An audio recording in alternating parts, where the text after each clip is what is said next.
Hey all. I had a request, I don't know, yesterday or the day before, sometime early this week, to do some Warren Zevon. And so I'm going to do Poor, Poor, Pitiful Me, the Linda Ronstadt version. And I figured this would be another good one. I mean, this is one you've heard on the radio 1,000 times. So it's a good one to learn from scratch because I'm sort of familiar with it, but I've never actually sat down to play it. I have an idea of how it goes, but no idea of what key it's in or any of that. So let's just listen to it for a second, and we'll sort of learn it in real time and see what we come up with.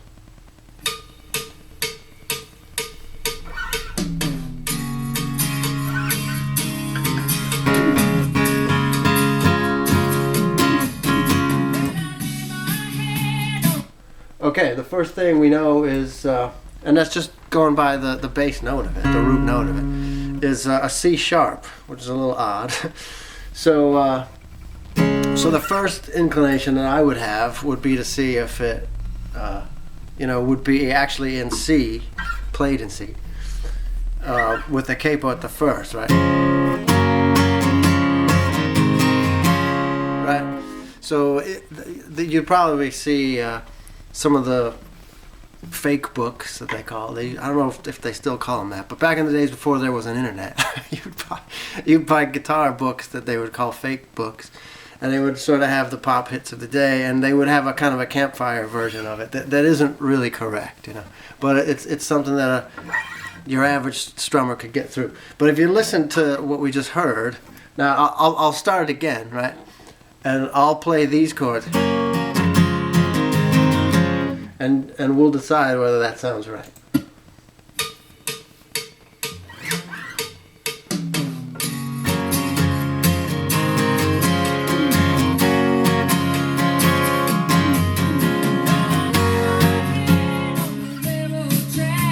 Alright, now I don't know about you, but to me that sounds pretty awful. It doesn't sound really like what's being played at all. So my next guess would be, okay, well, there is a capo because the chords sound sort of bright to me, and I'm guessing the capo's up here at 4. That sounds a lot more like it, right? So if you use an A fingering with the capo at the 4th, now I think we're in the neighborhood already, and we haven't really spent too much time working on it yet, right? So this is a pretty typical. This chord is a pretty typical suspension on an A, which is really basically a D, a different version of a D chord. But there are a couple of little subtleties in it, right? So if you actually start on the suspension rather than start on A and suspend it up, you start on the suspension and then take it off.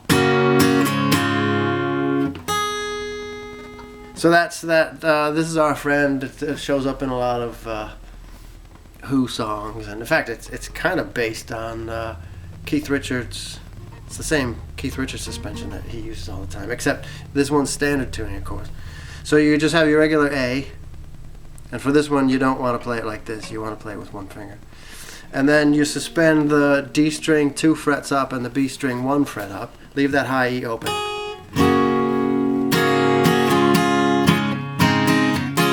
Alright, so one thing that I could hear just going through it a minute ago, I hear that A, the root note, I hear all through those. So basically what this is D, sort of a Buddy Holly progression, D, A, E, A, right? Except I want to hear that A open through all the chords. So for this A, for this D, we'll do this version of it.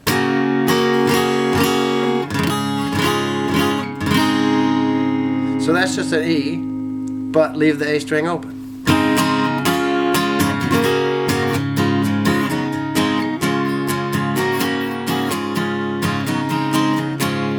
That's the pattern of it. And basically that would be, unless there's some kind of middle 8 or some kind of weird section to it, which I don't remember hearing. That's probably the whole song, really. Although I think that there's certainly that electric part that I don't know if Waddy played that or not, but that one sounds to me like it's without a capo, and he's probably just in regular standard tuning with no capo.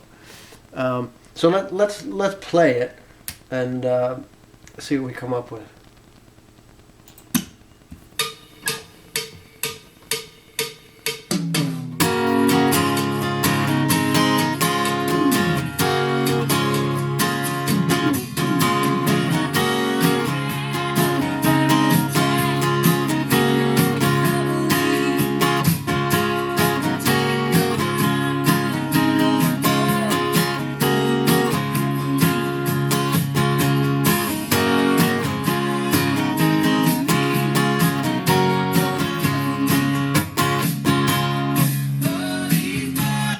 Alright, for the chorus, it sounds like they're actually doing a full D chord for that. And then a full E chord.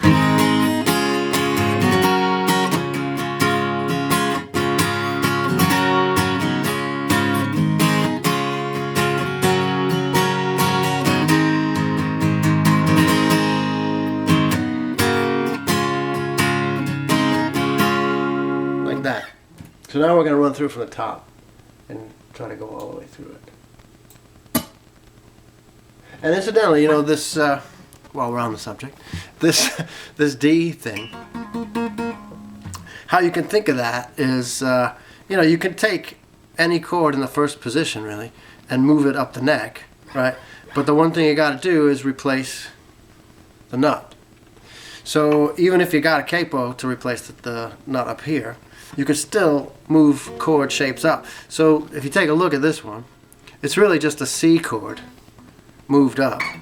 So if you did with these three fingers, if you did a C like that, you could move that up. Just make sure you got this finger to replace that. So it's actually kind of you could move it all the way up to E.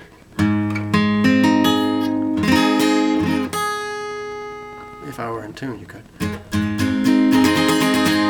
See, that's an E chord now with both E's open. And a C, which would be like that, except you have to cover that G string since it would be open. So you could play it like that. And this is the same thing, except you're not using the top note, you know, on the A string of that C chord moved up to D. You're just leaving it open, because you want that A string to ring open. So think of it in terms of that. It's the same thing you would do with the D. If you moved a D up, in this case, you'd cover it up here, because, well, you could, I suppose. You could do that. But you can really do it with anything. It's the same thing with a bar chord. Bars with E, bars with A, that I would do like this. I would actually do them with my pinky. But it's the same concept. And you can think of this D suspension just like that. Alright, so that's the payoff now is to play it all the way through. Mississippi Queen.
you can hear that's a halfway decent arrangement of it, and I have no actual clue how they really play it, but that's what it sounds like to me. In fact, as I was listening, as we're playing through it now and listening to it, I think you can hear that high E note up at the 4th fret on a G sharp for that. So that's what it sounds like to me. It's almost a country tune. But that's one way of figuring these things out and giving it a listen. And sometimes we tried that first version with the capo here, and it's not always right the first time. So keep listening to it and fiddling with it, and I think you'll find on a second or third try even, you can get a little bit closer to what you're actually hearing. So good luck.